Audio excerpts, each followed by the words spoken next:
Oh, yeah. Oh, my goodness, a day late, but never really late. You understand?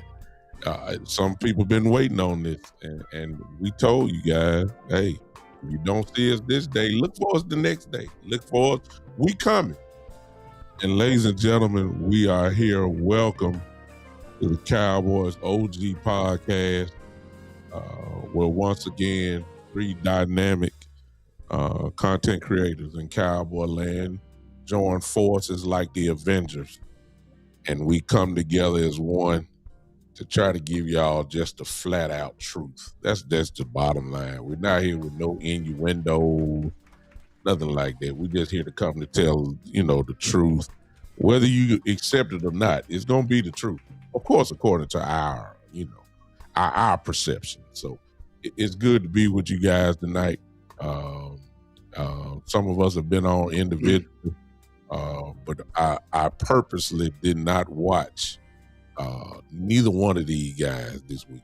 I purposely didn't watch it because I already know They gonna have something to say, and who knows, we might have a little fight tonight. We just might, but that's how we do it in OG land. That's how we do it, and then we're gonna do it respectfully. Yeah, we do it respectfully, just in case, Ladies and gentlemen, I don't have to. Well, I do have to introduce you. We may have new viewers here, so let me introduce the panel tonight. Right up there at the top is my fraternity brother, my brother. The one and only Cowboy Joe is in the building. Put your hands together. Yeah. Right there in the middle is what I call the glue. I call him the glue. He's the philosopher of the crew. And he a bad boy without a doubt. Been a bad boy, just like Joe. Cowboy Joe. These some bad brothers, man. And this dude in the middle is legendary. As far as I'm concerned, been legendary. I'm just glad he got a microphone in his face. Put your hands together for my brother B Bird in the building. Yeah. I think y'all clapping a little bit too long on that one. Now, B Bird. It's good. What did you say? It felt good. It's good. And then, of course, I'm just me on Big Time and the Big Time Show. We're here together. Y'all pretty much know who I am. Let's talk. Hey, Big Time. Yo. Let me say one thing, man. This will be real quick. So they put me in charge of going and finding a new van for our church. So I went to the small country town, man, El Campo, Texas. My first time going there. I went off the road to go to this Ford dealership. It's in the middle of town. They don't do that no more. I went into the dealership, and they had one car on the showroom floor. One car. I wanted to use the restroom. They said, "No, you can't use it here. You got to go back to where we service the cars at to get it." So I went on back there. This country town, man. So everybody in there older than me. Then I went in there and we finally made the deal. But, it's in the church name. So I told them, I say, well, we made the deal. I'm going to go home. So I went home. Called them back late on the afternoon. Hey, did everything go through? And they said, well, now the guy said, yeah, man, look, I went to lunch. So now the finance guy gone to lunch. So when he come back, we'll start working on the deal. So at the end of the day, I called him back. Y'all worked up. No, we ain't got to it. We'll get to it tomorrow. Oh, wow. But that's how OGs roll, man. We ain't in no rush to do nothing, man. We missed yesterday. We're going to get to it today, baby. That's all it is to it, man. One thing we ain't going to let you down. That's the bottom line. Yeah. If you just hang on, everything's going to be all right. Man, you crazy, B-Bird. That's a crazy story. I could go so many ways with that. It's unbelievable, but I'm going to leave that alone. But they ain't got nothing to do with football, what I'm thinking about right now. That's what I was thinking about when he said it. Yeah, all right. See, I already know. Everybody else in the chat know too. Like the movie 42. Look, hey, let's go to work. Hey, watch this, y'all. Check it out. Hey, let's all thank God B-Bird made it back to the microphone. Yeah, he made it back. Yeah, thank God. Because see, I'm thinking a total different way right now. That's what I was thinking. Yeah, exactly. I made it, man. I made it. I like that. Yeah. Ladies and gentlemen, we got a lot to talk about. I want to say, everybody share if you can. Share, hit the like button for sure. Everybody, wherever you're watching from, hit that like button. Want to make sure I'm going to go ahead and turn the party over to Cowboy Joe, as we always do, and let him start the train rolling, and we'll roll on from there. So Cowboy Joe, as they say it's a I ain't gonna say that. They used to say it's a blank show on the dance floor. So I ain't gonna even call you that, but it's showtime. You on the dance floor, Cowboy Joe.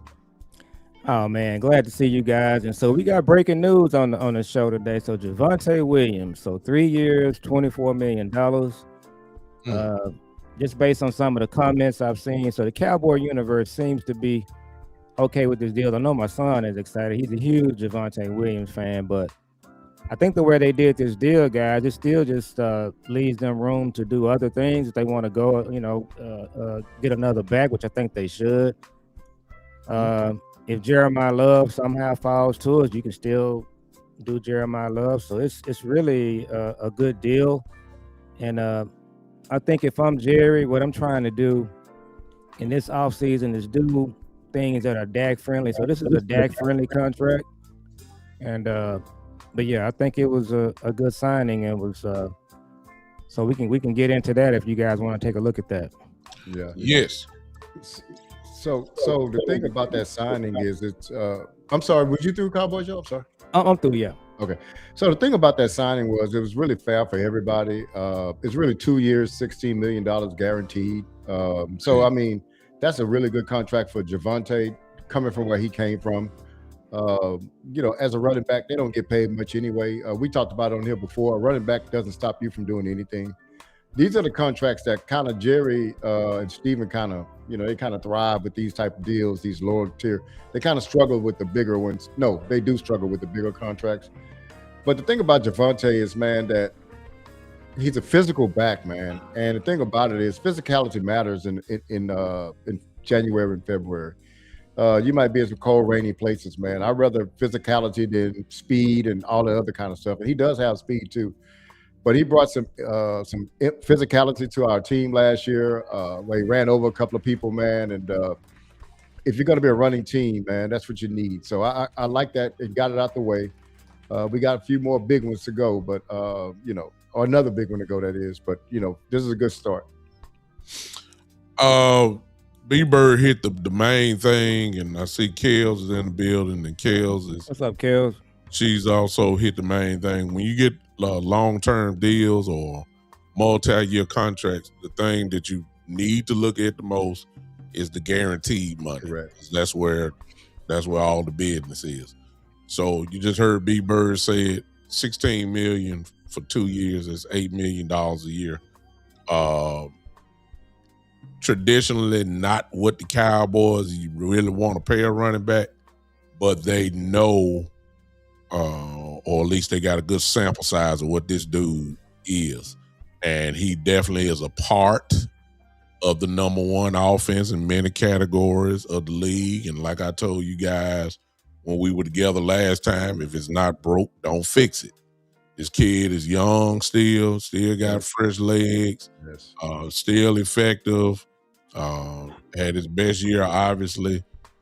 Great addition.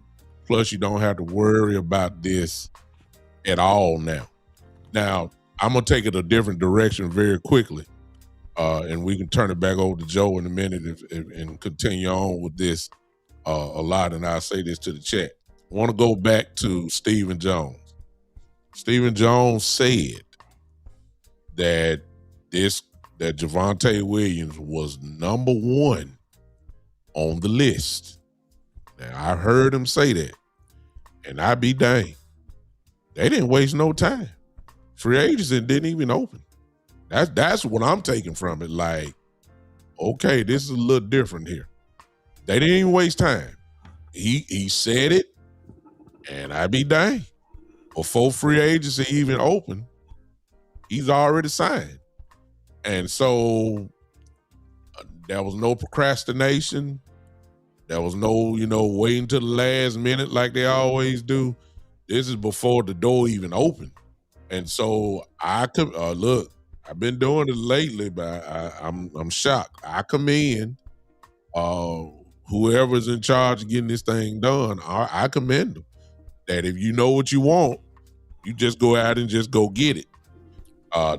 George Pickens was not number one on the list, according to Stephen Jones.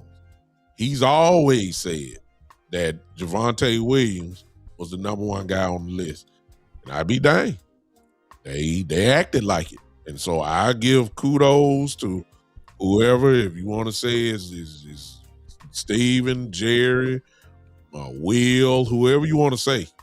I commend them for doing that. And that's what I want to, this is different. We don't usually sign our free agents this early. We don't do that. And we did it today. So the Cowboys are so far, I gotta say that they're serious about this right now. And hey, they got one check off the box. Now let's move to the next box and let's see if it is Pickens. Let's see if a lot of people are saying that this talk's supposed to happen during the combine. Well, the combine is coming up. We'll see if there's some type of communication or whatever the case may be. But on today, I commend Jerry, Steven, whoever it is. I commend them for getting it done and over with. We ain't got to worry about it. That's what I get out of it. Yeah, we can. I want to. Do you guys hear the echo? You hear echo? I'm sorry. Okay, it was a little bit. I don't hear it now. Okay. But yeah, I wanted to go back to what happened earlier in the week with the press conference. So last time we met, I said that Jerry and Steven did need to attend that press conference, and they didn't attend it. There were some people that were saying that this was normal for them, which it wasn't normal for me. Yeah. I'm pretty much thinking that, you know, whatever is going on there, especially something as a big assignment as this one, I think they're typically there. So for them not to be there. Well, I do want to say one thing before you go, Joe. They did clarify. Yeah. They said that the last 4 defensive coordinator announcements or press conference introducing them, they were not there. So I was thinking the same thing you were thinking. Yeah. That was a great sign, but they said it hadn't been at the last 4. Yeah, and I think that them not being there was, you know, really good for Christian Parker and Shotty. I think the way, you know, the press conference went, you know, obviously Christian Parker knocked it out of the park. And so, you know, I still think it's kind of a, you know, underwear Olympics as far as the coaching and all of that. But Christian Parker really, I thought he was terrific. So now we just got to look at what other parts of the team they're going to put together. But yeah, I think this running back signing, it leaves them a lot of room to sign other players. And but I think they done got up to a good start big time with the press conference earlier this week, the running back signing. And so, you know, my son Jules, he calls these dominoes. He wants to see certain dominoes falling. So he called the first 2. They done failed. And so now we just got to see what's going to happen with Pickens. I think they off to a good start, and we're going to just see what happens in the days ahead. So one of the things about that I came out, I didn't get the chance to listen to all the Christian Parker's interview, but I did listen to most of it. One of the things that came out is that they interviewed pretty much 40 people, man. So that was pretty good. That's unlike anything that they've ever done. And say Jerry was in on all 40 of them. So, and the last one was Christian Parker, and he kind of blew them away. So I like that. I like that they did do their due diligence. That's unlike what we do. We already have guys in our mind that we want here for other reasons. Eberflus, like Cowboy Joe, I always give you credit for breaking this, is that they were only paying him partial of his money because Chicago still owed him. And so, you know, other reasons that's not football reasons, right? Like that has nothing to do with football. That has nothing to do with the best candidate. It got something to do with your finances. And so this time, I think they just went for the best. They casted a wider net than what they normally do. Not as wide as I would have liked because, you know, I would like the defensive coordinator from Minnesota to get a call. But, you know, they did cast a wide net. And I liked his confidence. I like his intelligence. And I think, man, if you want to do something, you want different results, you got to do something different, man. And I think he is different. So we'll see. And the whole coaching staff, you know, together, man, it's a different looking coaching staff, and everybody here know what I'm talking about. And I really think, man, it's almost like this, like in big time. You're in school. It's certain things that certain kids can't get over on my wife that they can get over on somebody else, right? Mm-hmm. And so my wife like, nah, you look like me. No, I already know you. No, you're going to go do this. And so she's pretty, you know, not strict, but she can kind of handle those people a little bit differently and better. And so I think, man, this staff here is, I just got a feeling there ain't going to be no excuses being given or accepted around here. I think they're going to hold these boys' feet to the fire. Hey, if you ain't doing your job, you got to go, partner. So I hope that's what it is. All of y'all are right, and I kind of listen to what you're saying, so I try to kind of come with a different perspective on what you're saying, because B-Bird said a lot of stuff that I was going to say. I was glad to go back to Joe, I was glad that Jerry and Steven were not there. They've never really been there for the defense coordinators, as y'all heard before. But in this particular case, I was glad they were not there. Simply because if Jerry would have been there, you already know the reporters would have asked him some questions, and we would have got these, Little House on the Prairie stories and all that type of stuff. And what has been wasting time and all that. But with Jerry not being there, it gave more microphone time to Christian Parker. And in the case we were at, being the last ranked defense, I think most fans wanted to hear what he had to say. And even with Schottenheimer as well, I'd rather hear from those two than anybody else. I don't want to. I know we're gonna hear from position coaches coming up as the year goes on, but these are the two guys that's pretty much only person was missing with a special team coach. That's it. I'd rather hear from Schottenheimer from an offense perspective and then the defense perspective and just see how they kind of, what they look like together. You know what I'm saying? In a room together. I was very impressed with the both of them. Schottenheimer, so far has knocked everything out of the park, as far as I'm concerned. But it was good to hear Christian. The part that I couldn't stand was looking at chat groups, not the reporters. I'm sorry, Chet. I just got to say it. So I'm sorry. I don't like when people are shocked that black people can talk articulate. I hate that word. You know what I'm saying? I hate that word. If it would have been, let's just be honest. If it would have been Jim Leonard, nobody would have said, so articulate. They wouldn't have said that. They would have just went along and said, hey, the man knows his position and all that. But for some reason, when black people talk articulate, it's news. And I didn't like that. But anyway, that was a lot of chats and all that type of stuff. Yeah. Here's what I got out of it, y'all.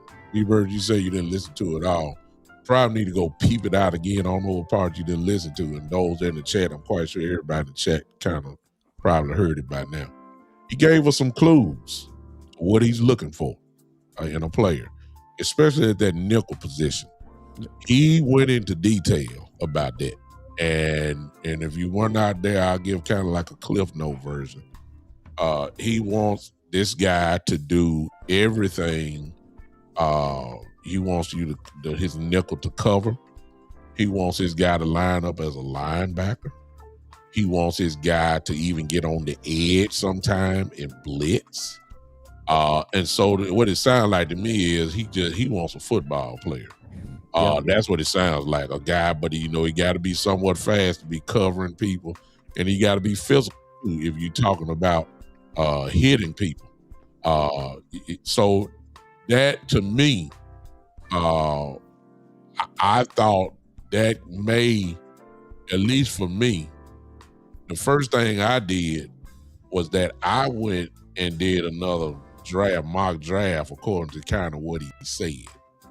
Because for everybody think they got this thing figured out, I don't know that quite yet. They asked him about the front. He said this, and I didn't believe him. He come in lying a little bit. Noop got a little smoothness to him. He said I was in, the front seven is pretty good. And I said, no, Noop. No.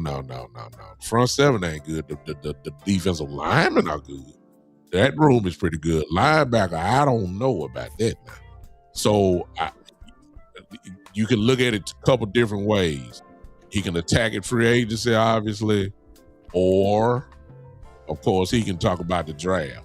But I didn't quite believe it at all when he talked about, saying that, the front seven, the Cowboys front seven is pretty good. No, it's not. The defensive lineman is pretty good, but not about the linebacker. So I think that when we start talking about corners, as far as drafting, I think you probably need to go back and listen to him as far as a nickel goes. The guy that it sounds like to me, the guy that was, even though I don't believe we're gonna get him, but if Caleb Downs falls there right there, it is no question who we taking. Yeah. It's no, because he described Caleb Downs. I think that kid from Oregon is not too far off from Caleb I think it's Downs. Dillman or something like that. Element or whatever. Dillman, I can think of Element. Yeah, he fits that role as well. And then of course when we start talking linebacker, and see that's the wild card. You know, I don't mean to go too long, but this free agency thing is gonna be kind of interesting. Because I got a feeling that the way he's talking, and he didn't confirm it at all, but I got a feeling he got his eyes on, if that means people coming with him from Philadelphia, so be it. You know what I'm saying? Yeah. I got my brother Jay Bryan in here. He's officially my scout guy and film guy, even though I watch film too. But is he the 49er guy? No, Jay Bryan Cowboy fan. Okay. He's a Cowboy fan. Okay. And Jay will be able to tell me what Dylan, I'm quite sure he's already watched it. So just be looking in the chat and see how do you like Jay? Jay, do you like Dylan Thiem? And I hope I'm pronouncing it right. I know I'm not pronouncing it. So is he your buddy that was a scout for the NFL? No. My buddy for scout of NFL was Marlon is okay. He's related to actually an assistant GM in the NFL. It is Marlon, yeah. Marlon Haynes. Okay. So, hey, big time. Yo, can I say one thing? Yeah, I don't went too long anyway. Go ahead. Yeah. So, and Joe, I'm just going to add this one thing now. They did an interview with him, Christian Parker, at some point in time. He had a sit-down interview. I don't know if he was with Philadelphia or whatever. And to echo what you said, he said he thinks that the most important position on the field is a nickel cornerback. Yeah. He said that. And so when he said that, and I didn't catch that in the press conference, but it mirrors everything that he said. And when he said that, when you was talking, and I looked down, I said, you know what? It sounded like Jordan Lewis. Yeah. Terry just brought out, and see, if y'all see the chat down there, I don't know how to confirm it or not, but I know the fan base is talking about Minkah Fitzpatrick. Oh, yeah, Minkah, which would be a great addition to the team. So that's why I was saying, we don't know exactly. They're keeping the hands close to the vest as of now. And we may not hear nothing from Christian Parker for a while, to be honest with you. And that's the way I like it, actually. So we'll just have to see, do they want to go to the young route or they want to go the experience route? Me personally, it just depends on the position. I love the experience route. That's how you get it fixed kind of quickly with guys that can flat out play. And it is crazy. I see you, Jay Bryant. I see you. Just put something in there. Okay. Yeah, Jay Brown. I'm from Oak Cliff, so I feel you. Yeah. Go ahead, y'all. I ain't mean to go that long. No, you're good. You want to go first, B-Bird? Go ahead. No, it's your turn, brother. Go on.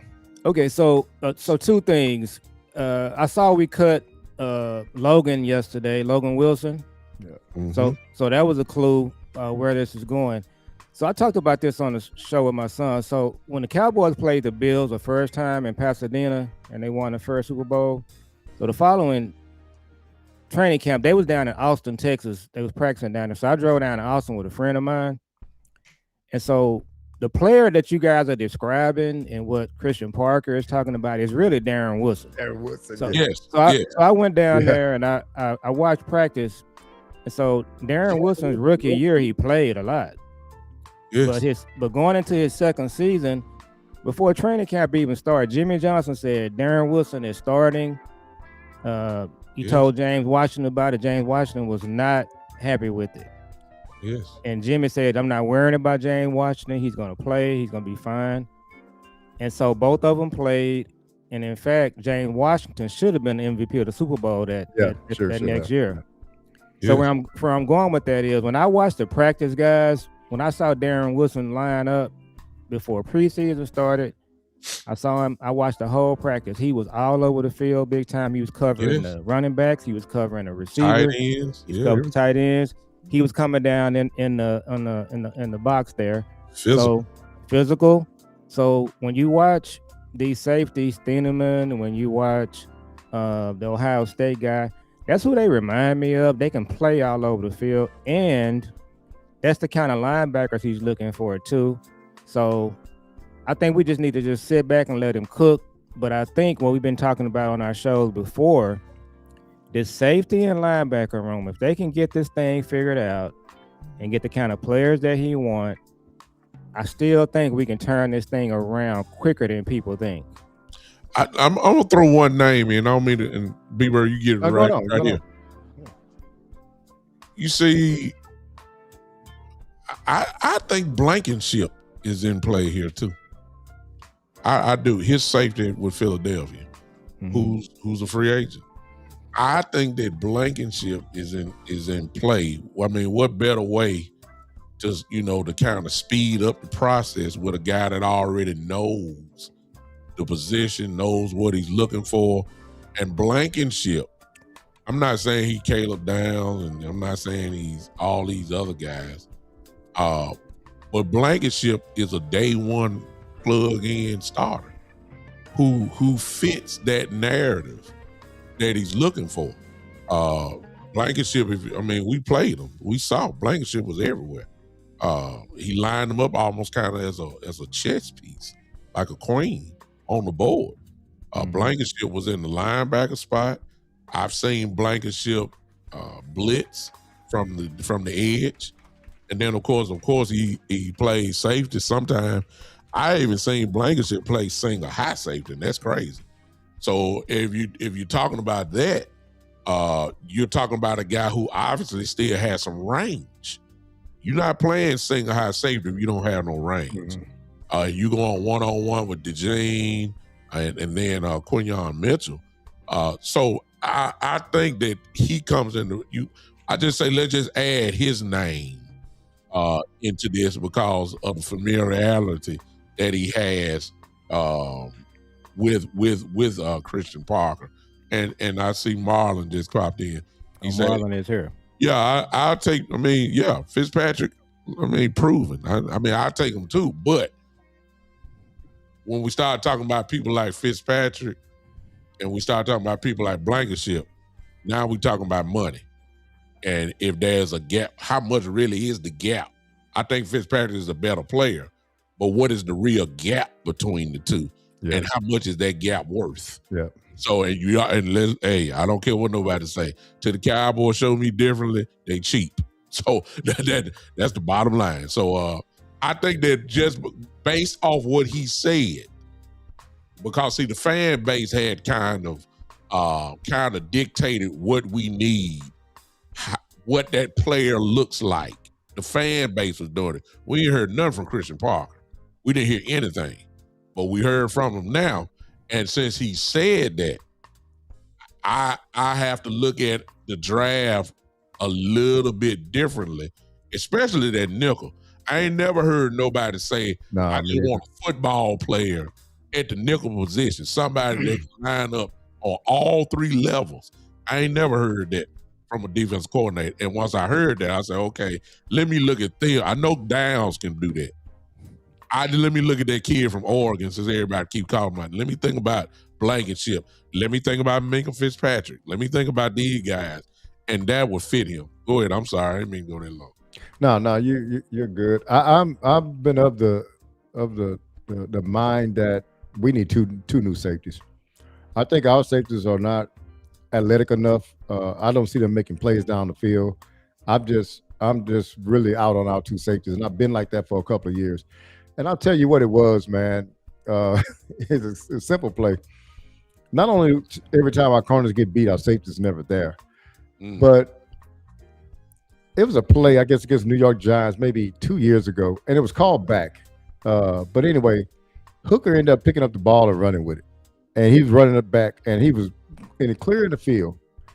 Man, the tight end caught him from behind. Walked him down. I was like, whoa, dog. I said, man, if a tight end walking you down, not that tight ends are slow, but it shows me the lack of athletic ability that we have back there. And we need better athletes back there. So I'm of the mind of getting two. Really, if you get Minka and, draft a guy, I would love that. Another thing too, man, and I understand what you're saying big time, but between Blankenship and Minka And I know the Cowboys look at, okay, what's the most efficient way to do this, right? Like at some point you got to say, this is go get the better player. Yeah. Let's just go get the better player, man. We're not gonna worry about saving because I think this, man. I said this before. If I make the best pie, sweet potato pie in America, and I say, okay, I'm gonna start selling it, right? Then I said, you know what? I can save some money by getting great value sugar. Man, I don't need that real good butter I used to use. You know what I'm saying? I don't need all the stuff. And little bit by little bit, at first, the first taste, you change one ingredient, it won't be that bad. It kind of tastes like, but over time, now that pie don't even taste like the pie that you even started with. Why? Because you change little things here, little things there. You cut back here, cut back there. Now you don't even have a great pie no more. It's just a regular old pie now. And so that's what the Cowboys do, man. They like, we don't really need to spend that much here. We need to save here, save there. This is a competition. Yeah. They got folks out there making good pies. You better make the best pie if you want to win. And so I think going to Reed Blankenship, man, that'll be, it'll be an upgrade over what we have slightly. But I think if you want a playmaker, a guy back there that's going to make a difference, a guy that can make a difference in you being, deep in the playoffs or at home, I think you got to go with Minkah Fitzpatrick. I like it. So I'm going to do this for the most part all off season, all the way up to whatever the last transaction can be made. My thing with the Cowboys, man, we've seen them do 30 years of doing things a certain way, and it hasn't worked. They can't tell me where what they've done has worked. From the salary cap, we talking about trades, just whatever transaction you can think of. And so I'm just gonna say that I want Blankenship, Fitzpatrick. I want you to run out every ground ball that you can get. I want you to turn over every card. We're 30 years, guys. So I don't want to hear anything about your salary cap and about your pie to your point, B-Bird. Man, and the thing about it is these ideas that we're talking about, you can actually do them. You can get Minkah Fitzpatrick and you can get Blankenship. There's just no way you can tell me they can't. So we can change the names, but what we need to see them do this offseason with this new coordinator, with what Shadi is doing, I think Shadi is kind of going back to the way his dad ran the organization, the way he did things. So my thing with Jerry and Steven, I'm just not giving them much room for this. We got so much pie and, we're going to wait till everybody gets signed. Man, we are done with that. So to answer your question, you can get Blankenship, you can get Fitzpatrick. You can also draft a safety. This team, we just don't have talent. And so B-Bird, you talked about this on multiple shows we've had. So we just had Christian Parker hired. Terrific interview. Think he's going to be a terrific coach. I think he's going to be a head coach at some point. But to your point, B-Bird, until they get him some players, he's fighting an uphill battle. And I just want to see Jerry. No, I don't want to see Jerry and Steven. I want to see Shadi get this thing done and get some good players in here and get this safety room turned around, this linebacker room, man. That's why cutting Logan Wilson. I've talked about Jimmy cutting Jack Del Rio back in the day. Jimmy was just like, man, what we're doing, you can't do this. We need way faster players. We need way better players. So that's what I want to see this offseason. I don't want to hear the excuses. Let me throw something in since you just said Logan Wilson. For those that do not know, I believe that the number is that we saved is $6.6 million for letting Wilson go. So that the Cowboys are working. I mean, I know we're not kind of used to this thing, and I'm one that's very skeptical, and I just can't believe what I'm seeing. Why I really have no complaints as of yet, but they really are working. They've already started that. They just want to throw that out there. I'm blessed. I'm blessed because I got people that want to help me in this podcast journey. And I'm blessed. I'm blessed because of 2 guys that are here with me. But I've been recently blessed by a couple of these people that y'all seeing in these chats. Jay Bryant is one of them. They own it. And Kale's is I'm sorry, see, like Kale just corrected me. I say 6.6, she says 6.5. I mean, hey, I take it. These people, I get text messages from Kale's. And one of the text messages that she gave me was, and keep in mind, when I first introduced you guys to her, I told you guys she's very connected in the building. So she gave me a text weeks ago, and I'm going to let it out now. I'm not going to read it all, but she gave me the safeties who the Cowboys were looking at in the Senior Bowl. One of the names that popped out to me, because I've already done a little film work on it, Jay Bryant, I need you to look at this name here, because you put a lot of names out there that's a cornerback and safety type dude. Those combinations, which is perfect, and every person that you named was right. However, let's throw out a name that nobody knows real quick, and his name is Emmanuel McNeil Warren. Emmanuel McNeil Warren from Toledo.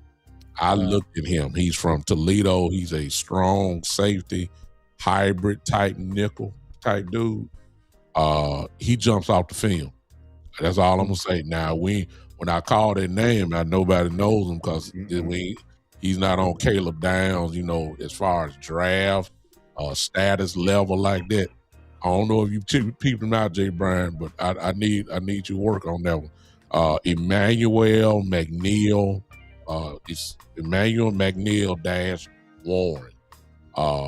The best safety, Mr. Burns, is Caleb Downs. That's an easy one. Caleb Downs may be the best player in the draft, period, regardless of position. That's how bad he is. A lot of people got him as the number 1 player overall on the board, and that's above the Heisman Trophy winner. That's above Kane, and that's above all these guys. This dude is really the truth. So we're not anticipating Downs to be there at 12, but it's some bad boys. And let me give you the names real quick, y'all. The Cowboys were looking at Caleb Downs, obviously, from Ohio State. This is what Kale sent me. The Cowboys were looking at Michael Taffy from Texas. You guys may be familiar with him. I am, yeah. The kid from LSU, AJ Housey, who's a bad boy too. And then a kid, I already gave you McNeil Warren, and then safety Kamari Ramsey from USC. Yeah. Okay. Yeah. See there, Jay Bryant already on me. See what I'm saying? He said he's seen him. The kid I was talking about, Emmanuel McNeil Warren. Yeah. See, he said he's 2nd round right now. He got him as 2nd round guy. I heard that Caleb. I heard that latest Caleb Downs news, huh? Yes. So I'm saying there's what I'm trying to tell you guys is, other than the obvious names, the kid from Oregon, Thielman, Downs, the safety room, this draft is pretty thick. Yeah. And whoever, if you want to go the young route, there's some legitimate ball players that fit the narrative now of what Christian Parker was talking about, the hybrid type safety. If you want to use a modern day, y'all brought up Darren Woodson, perfect guy. But if you want to go use today, the name is Kyle Hamilton from Baltimore. If that type of safety, y'all, that's what we're talking about, that type of dude. If you get that type of dude in your defensive lineup, a guy just like Kyle Hamilton, man, look, you ready to play football. And I'm talking about at a very high level. So if those names I just called out, trust me, and I trust what Kale sent me. I trust what Jay Bryant sent me. Hey, guys, I got to put it. Hey, Jay Bryant, I need you to help. Look, I don't mean to overwork you, but I need you to help my guy B-Bird and Cowboy Joe. You just help the Avengers out. Don't help nobody else now. Don't help nobody else. You just help B-Bird and Cowboy Joe out, and we can we can use all this advantage, all of the stuff. It's just good to have good people, man. That's what I want to say. Yeah. It's just good to have good people Yeah. who want to see you do good in what you're doing. I wish I could take a lot of the credit. I'm not taking no credit. They got the time to look at a lot of this stuff. I don't. So go ahead. I was just going to say this to expand on your point. And, I use Tankathon. A lot of people don't like it. A lot of people don't like Pro Football Focus either. Mm-hmm. So it really just depends. It's to each his own. But to your point, so on Tankathon, Caleb Downs is the number one safety. Yes. So McNeil Warren is number 2. Wow. Thieneman is number 3. So, but the thing that I want to point out about McNeil Warren is the Cowboys don't have a 2nd, 3rd, or 4th round pick. Yeah. So my thing is this, and I'm gonna just keep talking about this, guys.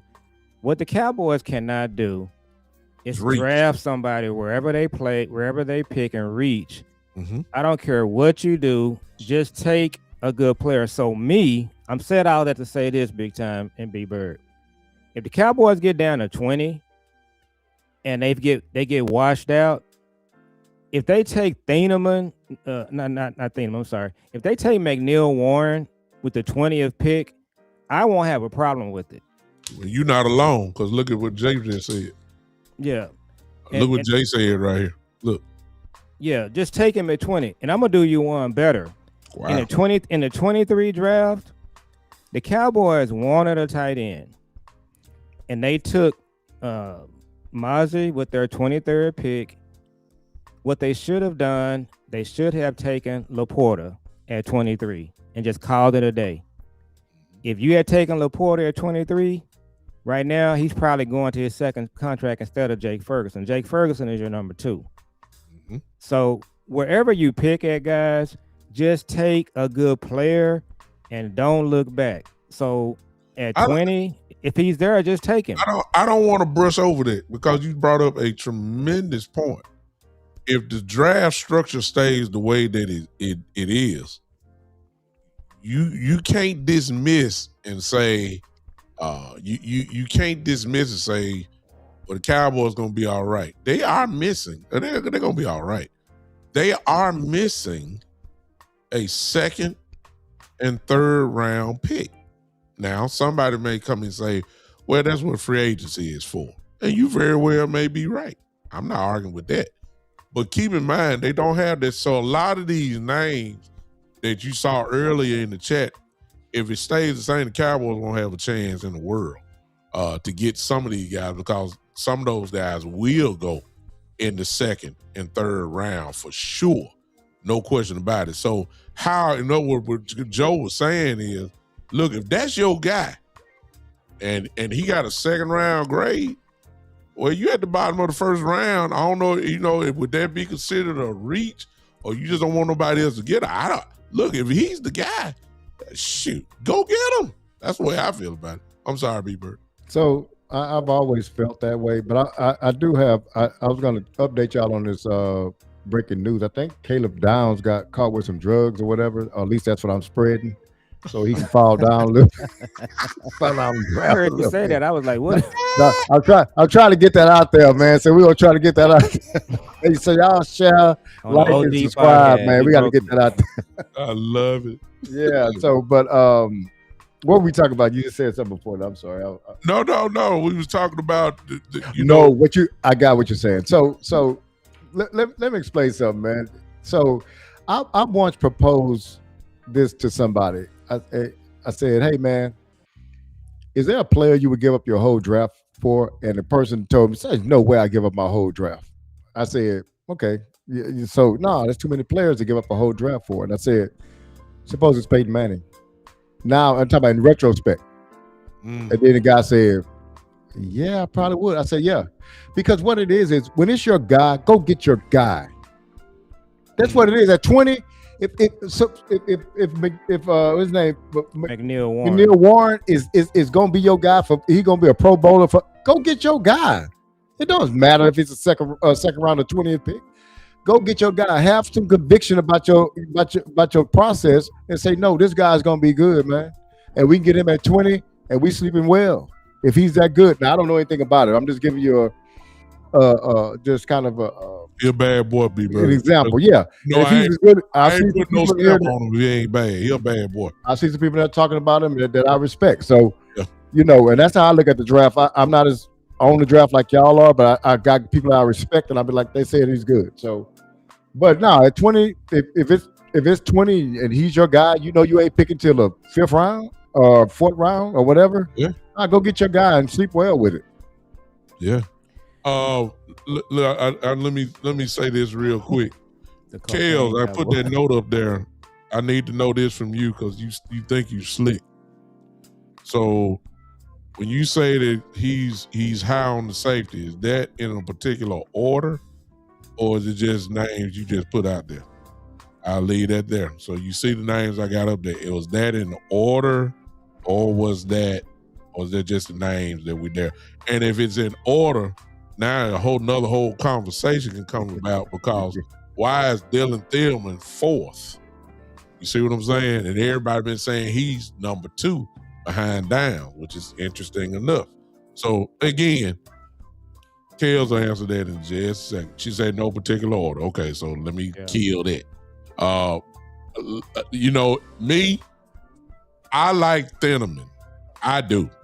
I really do. But let me tell you something about McNeil Warren, and maybe I just need to go do a comparison again, because when I saw him, I said, "Whoa, who is this dude?" I mean, he jumps off the film, and I like him. That's all I can say. Let me get this off here. Go ahead, y'all. Yeah, I think that so they got Thielman. He's ranked the overall 38th player. McNeil Warren is the 34th player. So if you get either one, you're probably going to be good. And the other thing that we got to talk about is this happens a lot in draft season. We do a lot of mock draft. Me and my son, we did them. We did last night. I said, you know what, we're gonna do one trade back, 12 pick. We're not doing any trades. I think what people are assuming is that the 20th pick, you're going to be able to trade down. That's an assumption, but you shouldn't assume that, because what if you're at 20 and your phone is not ringing to trade down? You have to stay there and pick. And then the other thing is, what if your phone is ringing, but they're not giving you what you want for your 20th pick? You got to just stay there and pick a player. So I said all that to say this. If you're there at 20, if you like McNeil Warren, just take him, okay? Mm-hmm. If you can trade down to 26 and pick up some extra picks, just take him. Just do. You need to come out of this draft no matter what. I do not want to hear it. I do not want to hear another Cowboy player, from content creators, from everybody at the Star. Well, he needs 3 years to develop. He needs to. Like, man, look, I'm gonna tell you this right here. I ain't got time for that. Oh. I'm looking at my bedroom window right now. If we draft somebody and they talking about they need 3 or 4 years to develop, my wife is gonna be calling the insurance company. I'm throwing everything in this room out this window right here. Y'all gonna see it on the news. Yeah, I'm done with that. Yeah. Just pick good players and put them on the field and let them play. That's what they should have did when they could have took Laporta. They left in that 23 draft. They left so many good players on the board. I tell my son all the time, the 5th round picks, a lot of times in the 5th round, guys, there are guys in the 5th round that have 3rd and 4th round grades on them. Mm-hmm. All you got to do is pick them. And year after year after year, the Cowboys, they do goofy stuff in the 5th round. Last year, they had multiple 5th round picks that were good players on the board. They traded up to draft Shamar James. They could have just stayed where they were and took him. They left better players on the board. So just take good players. And I think Christian Parker, what I'm seeing from him, I think he's going to be able to impress Steven and Jerry and Will McClay, that these are the kind of players that I need for this defense. I need ballers. I need guys that love football. Just looking at his personality, I was asking my son and you guys, this is definitely an OG thing. They was talking about he was wearing 2 watches, which that went way over my head. Christian Parker. Yeah, he's strange, Nuke. He had. He's a nerdy noob. He had studs on his glasses. Oh yeah. And they was talking about his shoe collection. That just lets me know he's gonna immediately connect with the players in the locker room. More importantly, he wants players that have swag, that play a certain way, that play a certain way. This right kind of guy stuff, hopefully that's what he's able to get Steven and Jerry out of. Yes. Let me throw this in because I was wrong. I didn't get it in. We just talked about the nickel. Hey, appreciate it. Hey, everybody. Hey, Christopher Lawson. Yeah, we got a lot of people in the chat. A lot of people in the chat, man. We appreciate all you guys. Everybody hit that like button. Wherever you're watching from, hit that like button if you're enjoying the OGs tonight. Hit that like button. That won't cost you absolutely nothing. Hit that like, smash it a few times for us. Please. This helps us out. Let me throw this in. Christian Parker also gave a clue, a major clue. You knew with the reporters, that's why I was glad Jerry and Steven was not there, because we got to hear him talk a whole lot more. And one of the major things that we heard was that we running a 3-4. And being that it is a 3-4, anybody knows anything about a 3-4, your outside linebackers are going to have a dual role. They're going to get down, put their hand in the dirt sometime, and then they also going to have to drop. And so when you start talking about an outside linebacker that that's going to be running a 3-4, they obviously have to have the ability to cover, whether that's dropping in the zone or even maybe a little man principles there. And I said, okay, because nobody knew. I know you heard him say we're going to do multiple, but when you start talking about where he comes from Vance Joseph. He comes from Vic Vangiano. Listen, those are 3-4 guys. This is what he learned from. So you can expect a lot of 3-4. So even on that note, when we start talking draft or your free agents in the linebacker position, they better be a hybrid type dude. And so when you look at our roster now, you're going to roll with Overshown as long as you can. Hopefully he can stay healthy because he's explosive. I think Overshown can do it all, to be honest with you, when he's healthy. Maris Leofile, however, comes into question. He's explosive, but can he cover? I don't know. I'm not trying to down Maris at all. I don't know what Parker feels about him. So if we start talking about the draft, this brings another whole element into play. And I saw a name in the chat. I believe it was Tyrone, who said, whatever you do, don't call out Falk name. Falk is the dude from Auburn. And Auburn plays a 3-4-D. And Falk, of course, did it. And for some reason, some people like Falk, some people don't. But if you're going to run a 3-4, you're going to have to get some guys that kind of familiar with it. You're going to have to get, whether that's a rookie or not, you're going to have to get somebody in there. And the only reason why I'm saying that is because I'm thinking that changes maybe a little bit of the style or draft or who you're looking for. You can say we need linebackers, but what type of linebackers is what I'm talking about. Because in order to run what he wants to run, you just can't have the old big dude, outside, a guy that can just flat out run but can't cover.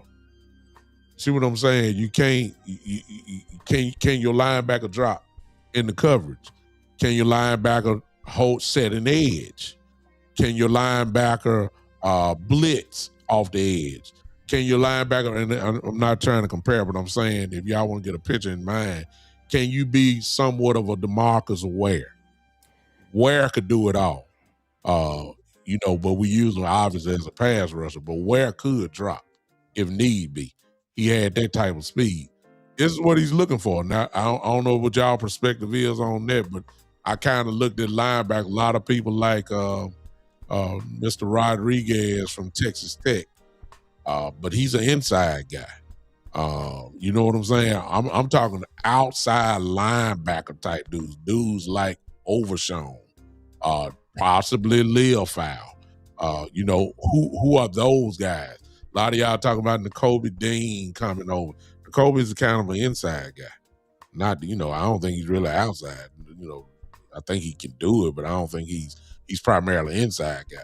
What y'all think about that? Since he's going 3-4, I don't know. Well, your pressure usually from a 3-4 comes from. The pass rush usually comes from the outside linebacker position in the 3-4, because your defensive ends are defensive ends, but they're usually bigger guys, right? Yes. But one of the things I thought about was I look over at Pittsburgh and they got they got some guys that can get after you, Nick Herbig, and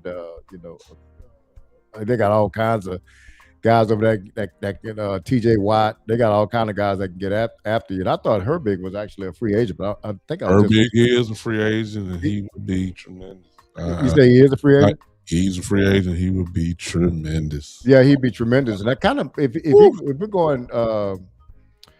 And then, we can kind of move over to this conversation, but the Max Crosby talk. I think Max might be one of those guys that just fits anything.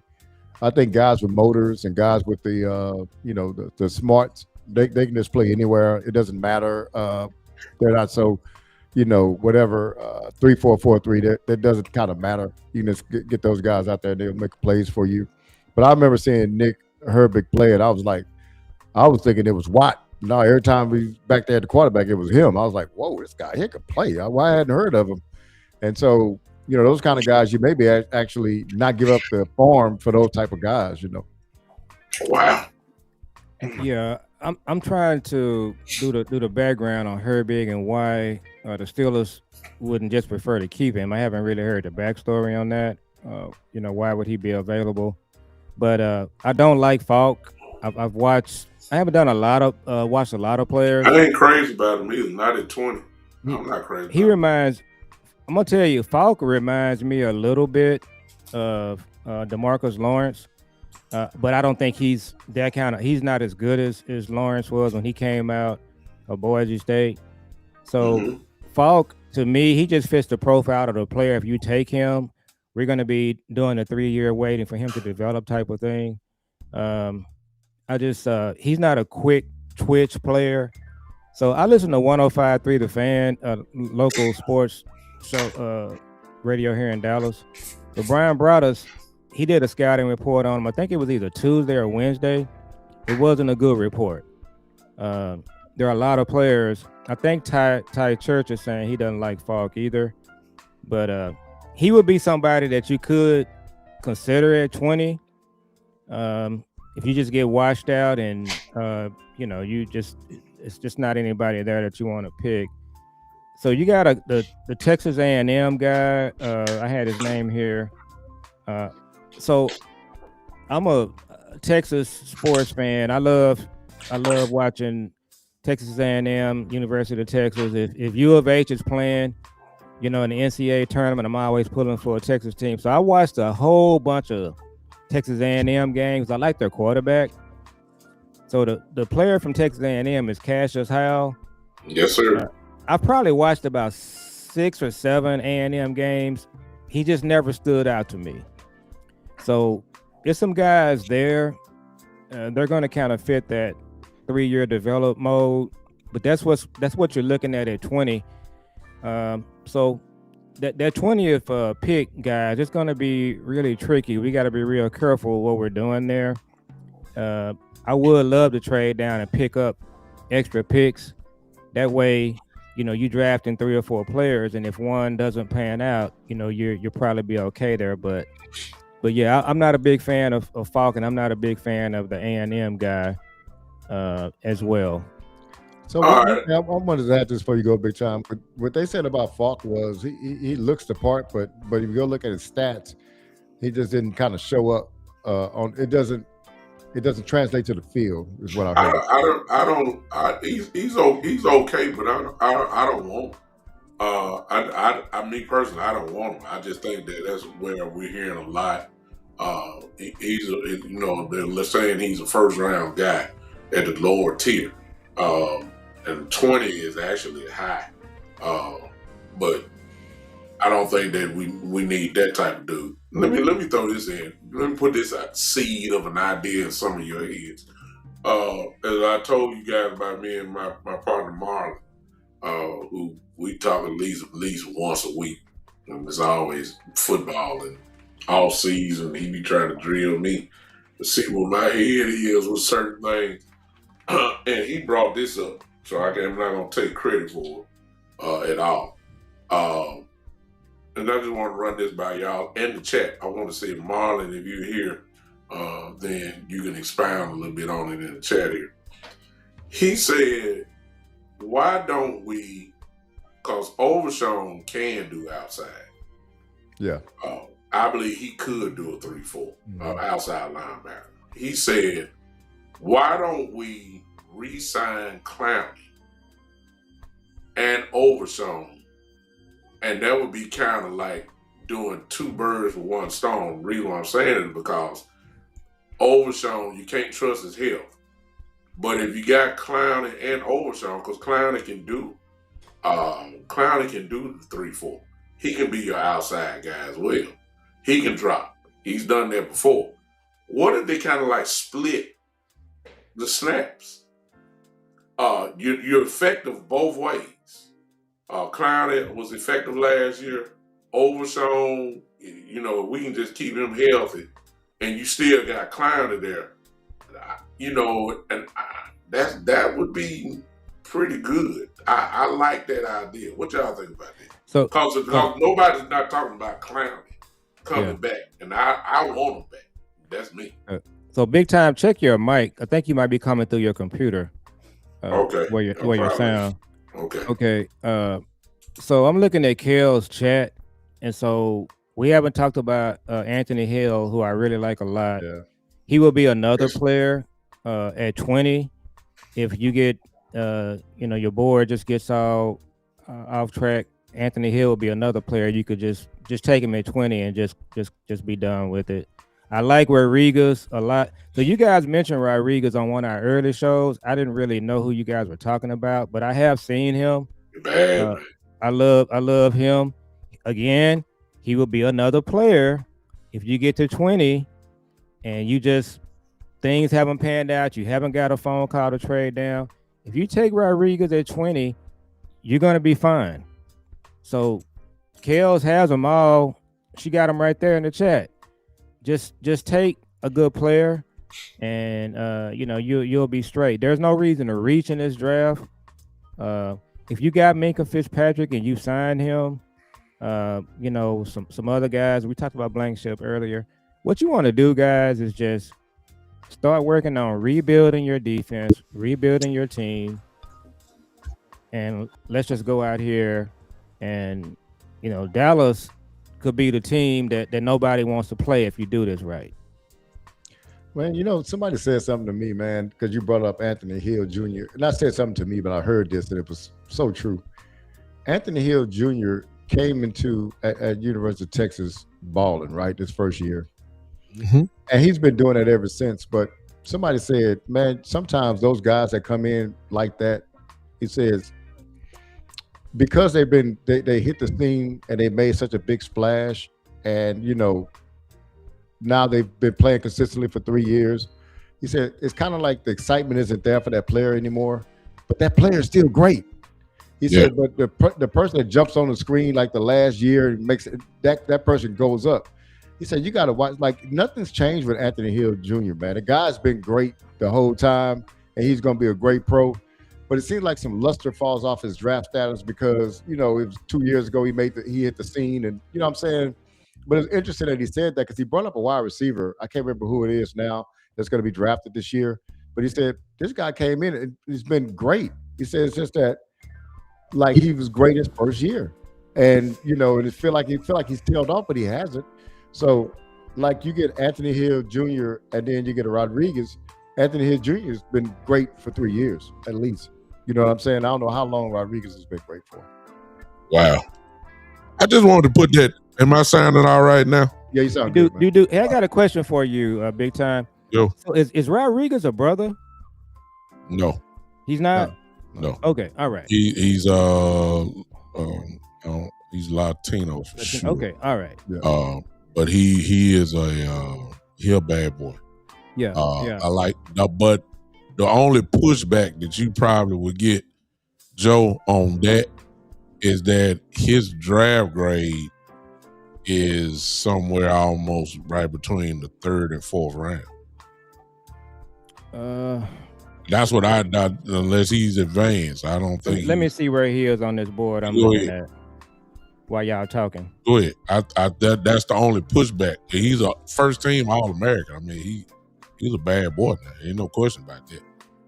But I don't know if you grabbed him at 20, folks will say that's a reach. So on this board I'm looking at, he's a 73rd ranked player. So 73rd would be bottom of the third. Top of the third. Yeah. Top of the third. So that's the only thing with that. Now to go back what you were saying, that is where you were talking about earlier about trading and getting back possibly in the 3rd round. Yeah, that's where he comes into play. That's where you're talking to get somebody like him. I doubt very seriously. I've done a few mock drafts and Rodriguez lasted until the 4th round. So I've seen it happen, but there's mock drafts. But yeah, I'm watching him now. I've seen him play. Let me just say this: if you trade back, you draft him in the 2nd or 3rd round, you're gonna be good. You're gonna be good. Yeah. Exactly. Now he played for the coach. Just so you guys know, so Joey McGuire, the coach for Texas Tech, he's one of the up and coming hot coaches in college football. So Joey McGuire coached at Cedar Hill High School. I remember that, which is one of the cities that we lived in back in the day.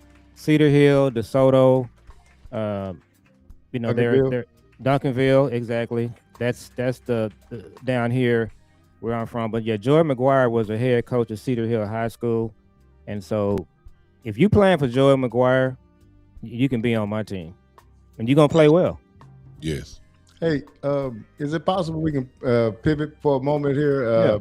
Because I don't want to go too far, because I think one of the hottest topics is Pickens, and I wanted to see what y'all kind of thought about that, because it's talking about the first contact is going to be at the combine with the agent. So I wanted to see if y'all had what kind of thoughts y'all had on this process going forward.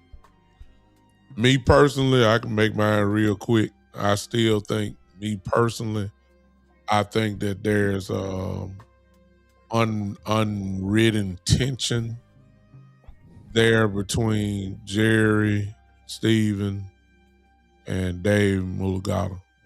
Did I pronounce his name right? I think it's Mulugata. Mulugata. Another fret. I think that there's I don't think Jerry is too fond of him.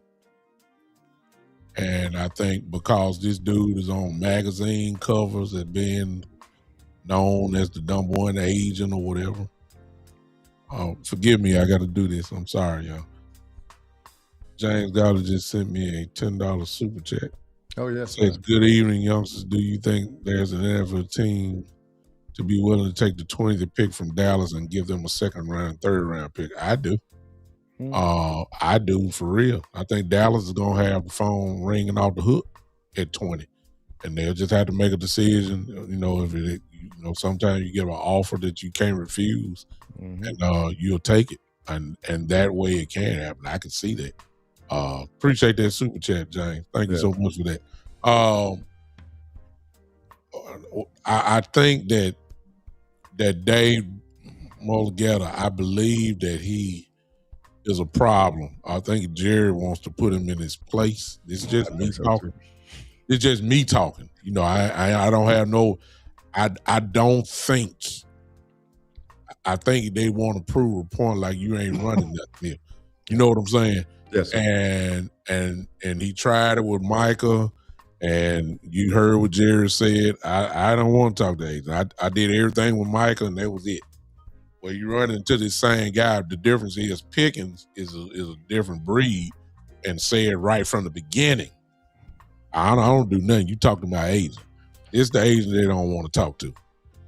And so I think there's going to be some issues. I don't think it's going to get done quick. I think it might be done much, close to the deadline, because they love to say deadlines make deals. I believe that this will be the case. I do not like that. I just feel like if you had a different agent, I believe this thing probably will get done, especially once you're hearing. I don't know how true it is. They're saying Pickens only want $30 million. You know what I'm saying?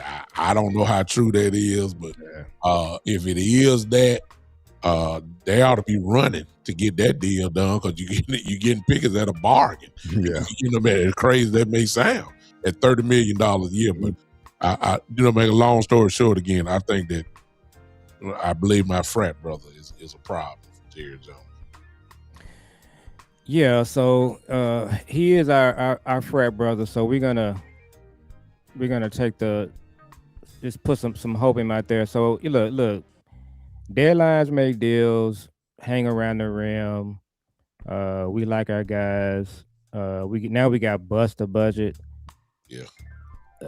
That's another reason I'm glad they were not at the press conference the other day. So I'm gonna look at it. I'm gonna say this. So I think last year when they traded Micah right before the season start, I think that really had an impact on our team, especially the defensive side of the ball. It wasn't something that helped your team. I say this right here: if they don't get this Pickens deal done, it's going to impact your starting quarterback, because he wants to get him signed, and it's going to impact your offense. So the Cowboys, they will be foolish for 2 years in a row to just basically just hit your team, slap them in the face coming out of the gate. There's just no reason to do that. I think David Mulugeta, very sharp guy. He gets good deals for his players. I also think he's a reasonable guy. He has a reputation of not being reasonable.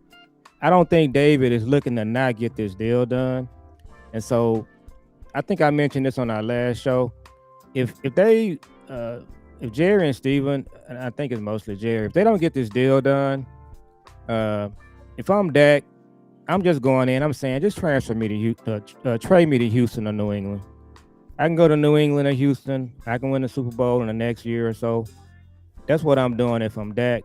But I'm thinking that they're going to get it worked out. What I will say is being reasonable.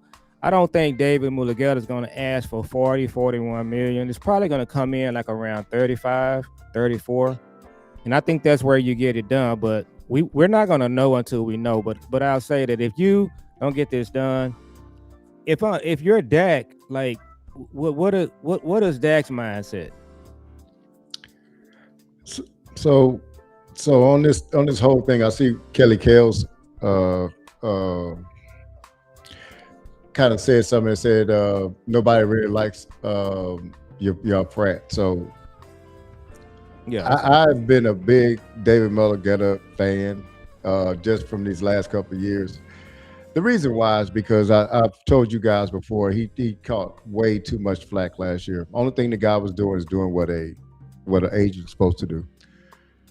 Jerry, the one that stepped out of proper protocol. I've given y'all the example of buying a car, and I'll give it to you real quick.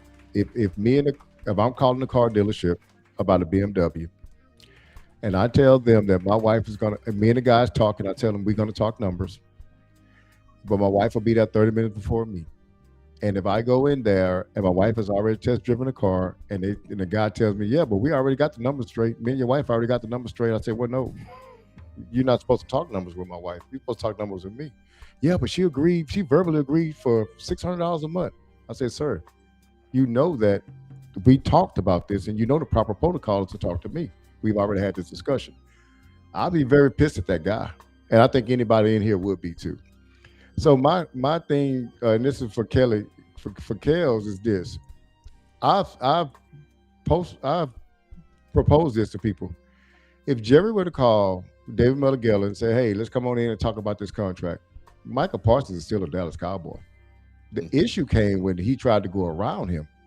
And then Jerry got mad, and then the disrespect came because he wouldn't say his name. Now, let me just be real about that, because big time you said something that was true. Part of it is he want to put this boy in his place. There you go. Right? That's just what it is, man.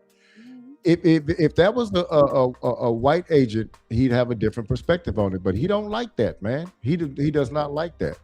And so I'm not saying I'm a David Melagella fan. I don't know him, but that guy did nothing wrong. And I don't know how Jerry is so powerful with this media. He turned half the fan base against a guy that was just doing his doggone job. That's just all. Being an agent. Huh? Just being an agent. Just being an agent, man. So the first thing is that I think if they get off on the right foot, if you just go talk to the agent like you're supposed to. And one other thing that he said, and I listened to Boston show today, and I know that Jerry said this because I heard him say it. They asked him about the negotiation. He said, well, I can negotiate nice, but there's the other side of me. There's no GM in sports that can say something about they have another side of them. Think about that. He's saying the mean side, the aggressive side.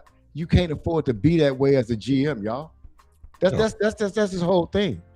You can't afford to be that way as a GM. You can't get emotional. You cannot get you can't get in your feelings as a GM. It's a player acquisition business.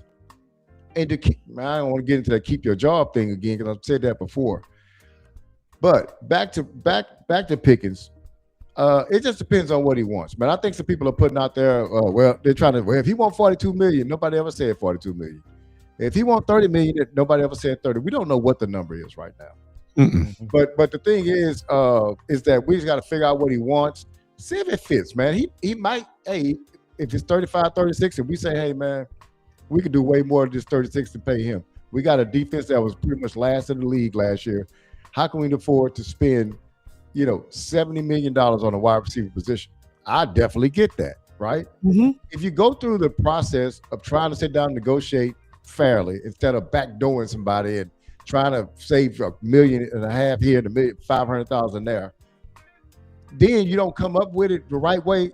Jerry, I feel you, man. No, we need a defensive end for this amount of money. We need this. We can't pay this much.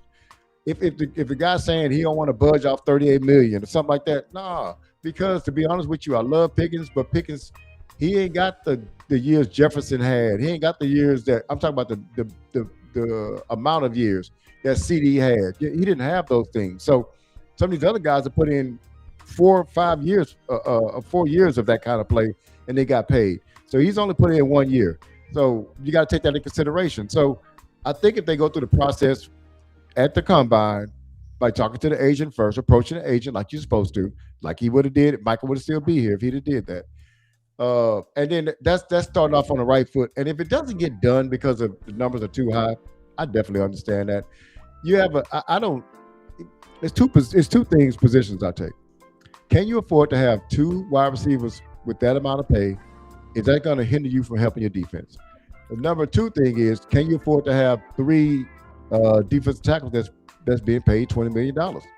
Those are 2 things I think about. And I wonder, how can we help ourselves in those 2 areas? And not signing Pickens could be one of them. Let me say this. I think the way it's going to go is that Dave is going to ask for, just throwing something out. I think the intent, I think George would be happy with somewhere between 30 and 32. But I think Magella's going to raise it up and say, hey, we want 35. Yeah, but that's his job. That's called negotiation. I mean, you work down from there. He's going to try to get as much as he can. I think that's the way that it's going to go, but I think it's going to be, Jerry loved to say it's not personal. And yet I believe he is making this personal with this war with him. I can see that happening. Let me pause and go a total different way, because I don't know if y'all noticed in the chat, but I don't know if he's still there. But man, there's a Kid Cowboy sign. I see Kid Cowboy in the building. And there's Kid Cowboy, the new West Side No, Herald. that's the guy. Yes, that's him. Oh, really? That's the one. That's the one that don't blame everything on Dak Prescott. Oh, yeah. Dak Oh Prescott. yeah. I remember him. Kid Cowboy, where have you been? Get off the Dak thing real quick. Because he done called us delusional and everything in the chat. I saw him. I don't know if he's here. You know, if you don't recognize him, he go crazy. There he is. He say, I'm here. He on somebody. Where is Kid Cowboy out of? I don't know what Kid Cowboy, where are you from? Are you in Texas? I mean, he's older than he's older than me. He's been a Cowboy fan since 72, I believe. Oh, he's a Cowboy fan. Okay. You can't tell. You can't tell he's a Cowboy fan. Trust me. There's nobody on the team he liked. Nobody. He thought that Joe Milton was supposed to start over Dak Prescott. He thought that Cooper Rush was better than Dak Prescott. He thought Trey Lance was better than Dak Prescott. See, this is the kind of guy we talking about. So, but Kid Cowboy, where have you been? I haven't seen you in my chat antagonizing people in a long time.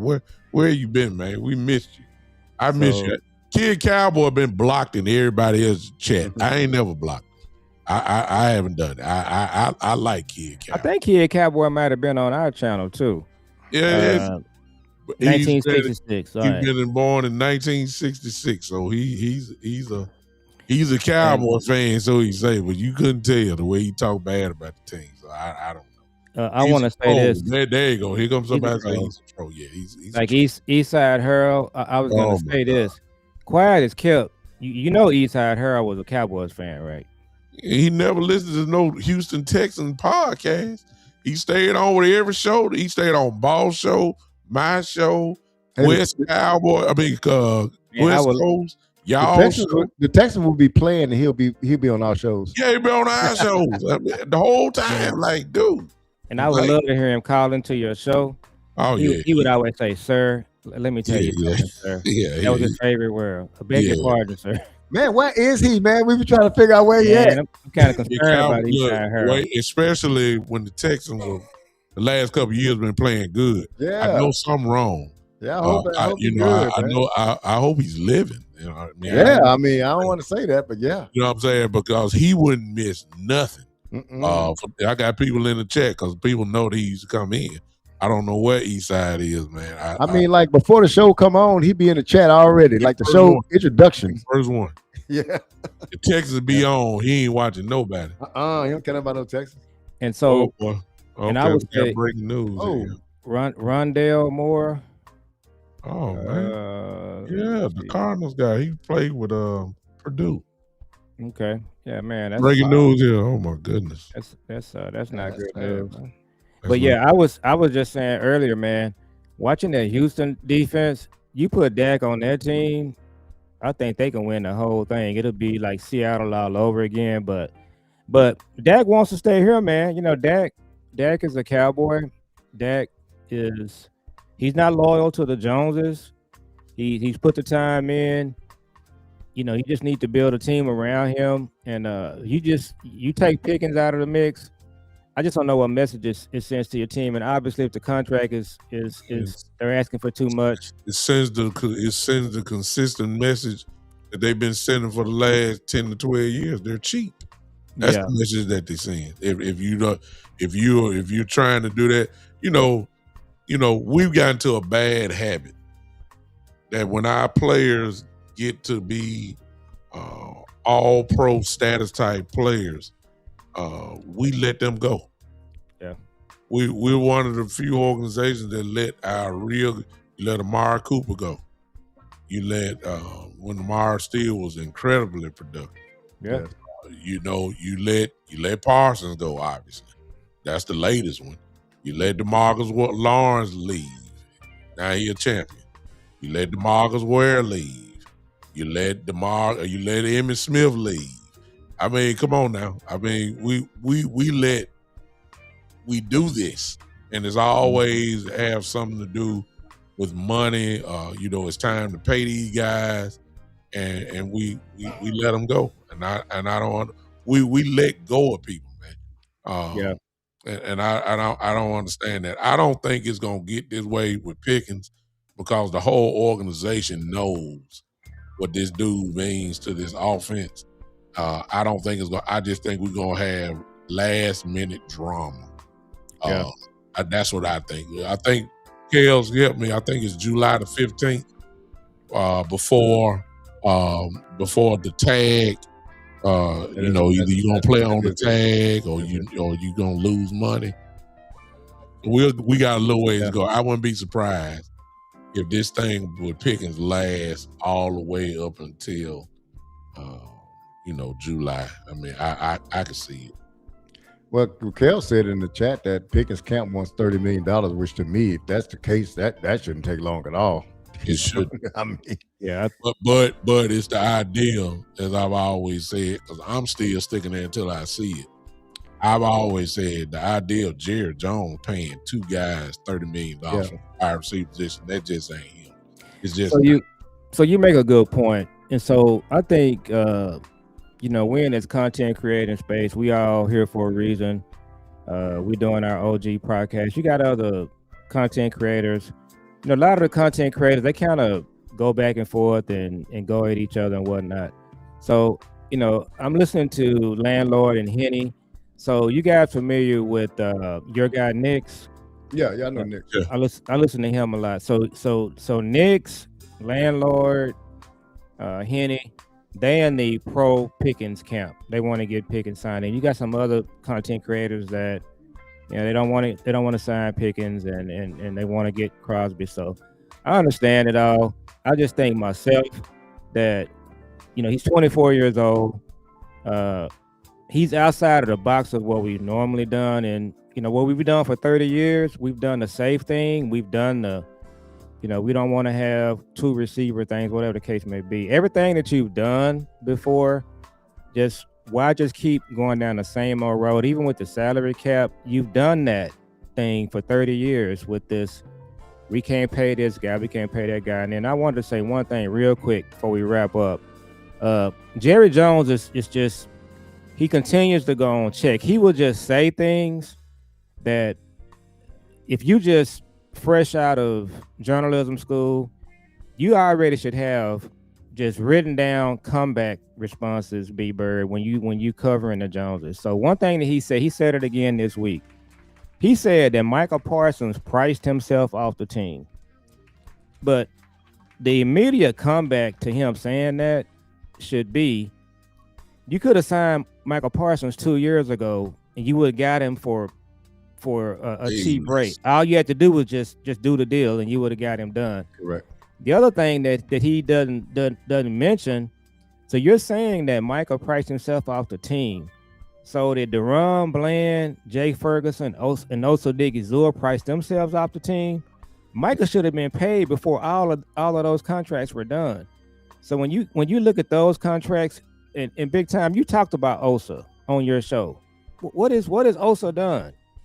So did Osa outprice himself off the team? Right. So when Jerry says those things, it should be like he shouldn't be allowed to get away with just he says stuff like that, and nobody calls him on it. So I want to talk a little bit about something that Big Time said earlier. It seems as though like the Joneses almost like hate when players do real well, like the year CD had. They like, oh my God, we got to pay this guy. I don't want him to do well.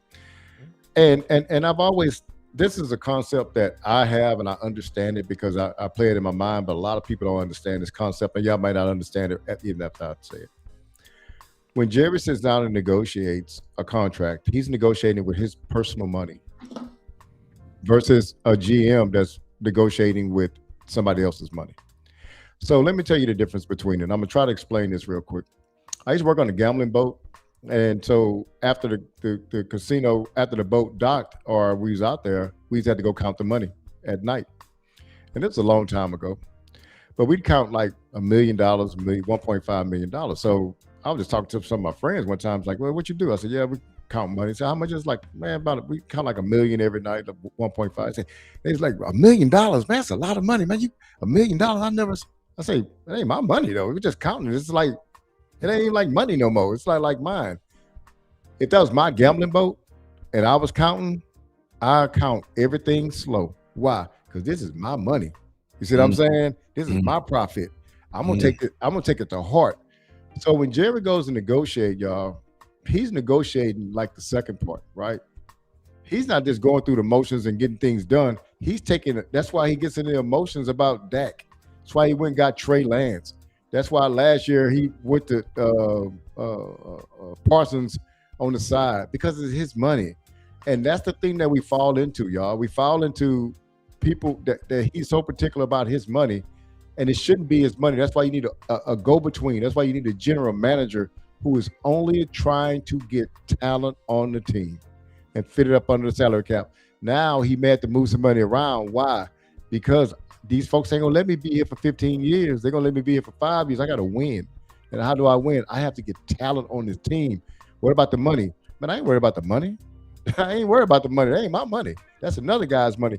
He gives me a budget, and I stay, as long as I stay within that budget and I can move some stuff around, I need these players, man. That dude in Philadelphia, he's GMing for his job because it ain't his money. He can just go out there and make plays, man. So I just wanted to kind of bring that to it because people don't understand that his money and not his money thing. We have the only GM that's negotiating with players with his money, and that's why he gets in his feelings about it, man. Wow. That's a good place to close right there. Exactly. I agree with Kel. Kel said this. That's a mini series. That's what it is, Kel. Kel said JJ is the reason for the salary cap. That's another whole story. Yeah, that's a documentary. It sure is. Go with that. So that's a great place to close with that, y'all.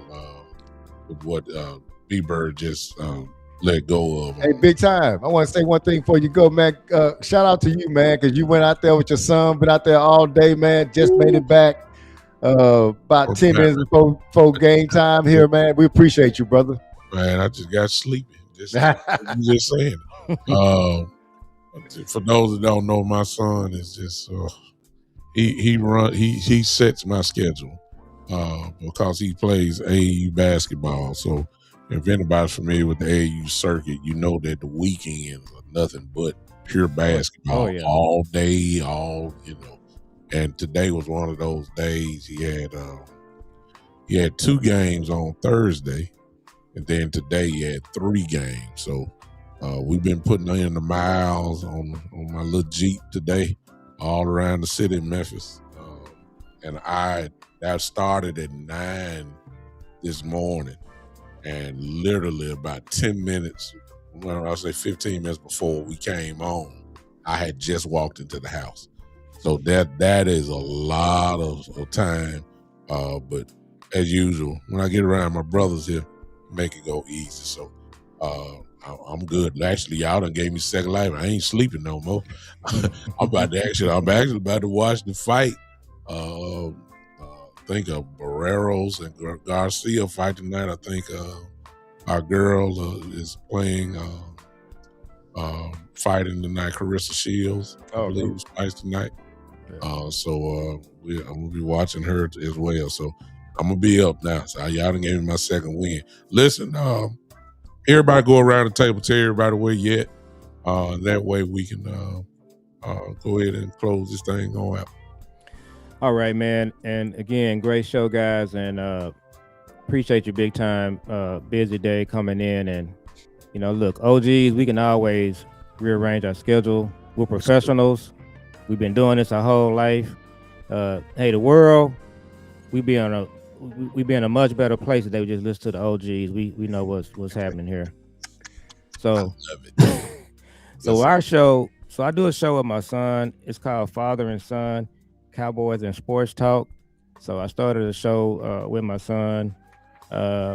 We started doing content a couple of years ago. So we still in the stages of really just putting our channel together. And my son is a college student, and he's in a the media world. So I do it with him. So a lot of our dads out there set the example. So these 3 guys on this show right here, Super Dash. I'll give us our own pat on the back. So you can find me also on Twitter at Cowboy Joe 64. So check me out on there, and then check out our son, me and my son on our show, and then go over and subscribe to all of our shows, B Bird and Big Time Show, and we certainly trying to put our mark on the content creating game from a Cowboy standpoint. All right. And so I'm B Bird Cowboy. Y'all can catch me at YouTube, on X, man. And it's always great to sit with my friends here, man, my brothers, man, and just talk a little bit of cowboy football, man. I appreciate y'all and the chat, man. The chat is getting even more full and more boisterous, so I love it. Kels, everybody else that contribute in too, man. The information y'all giving us, man, we definitely appreciate that. It brings a lot to the conversation. Again, fellas, this is great, and I guess we'll see y'all next week. But check me out on Twitter, same handle, YouTube, man, when y'all get a chance. And of course, you guys know me. I hope you do. Those of you that are on B Bird's channel and Cowboy Joe channel, if you don't know me, I'm Big Time of the Big Time Show. Simple. Just follow me there. Just type it in: Facebook, YouTube, Twitter. I'm even on TikTok, and I ain't even said hello to my folks on TikTok. Hey, y'all, I'm sorry I ain't even got to you. Let me see if y'all still here. I ain't even looked one time. I actually forgot that I hooked up the channel, and I'm trying to see if I can get you there.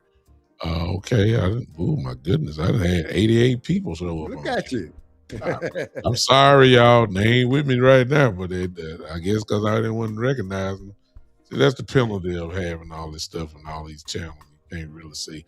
Hello to all of you that are on X or Twitter or whatever time you're watching this. I appreciate all of you guys coming and hanging with me. Road Show, I see you. Everybody, man, I missed all of this. Okay. Let me get off TikTok. TikTok dangerous. Listen, hit those notifications. Everybody hit the bells. Whatever you have to do to get the sign on your phone to say live notifications from either three of us. That way you can watch our individual shows. But our target date, obviously, when we come together, we try our best to get together on Friday nights at 7 p.m. That's usually our day that we kind of carved out. And if we can't do it, you can rest assured we're coming just like now. Y'all know that my regular show, individual show, is on Saturday. At whatever time I come on, I try to do it at 3 o'clock. But obviously I knew I wasn't going to do it today. And then I know I did not do the OG show. And so I don't care nothing about my individual show. I got plenty of time to do that. I just got to make sure I get on with my brothers here because this thing is kind of lighting up. I don't know if you guys checked out my channel, guys. I want to thank all of you that watched the OG podcast show from last time. Just on my YouTube page alone, there were over 1,500 views. Just on the YouTube. I ain't even got to the Facebook page on that. So all of you that watched and whether however long you watched it, we appreciate all you guys that come and just hang with us on the show. Hopefully y'all like what we talking about. Let me say this real quick. I see somebody, I don't know who channel is on. It may be B Bird or yours, Joe. Somebody say they from Memphis, so I'm right here in Memphis, Anthony Sports. Appreciate you, homeboy.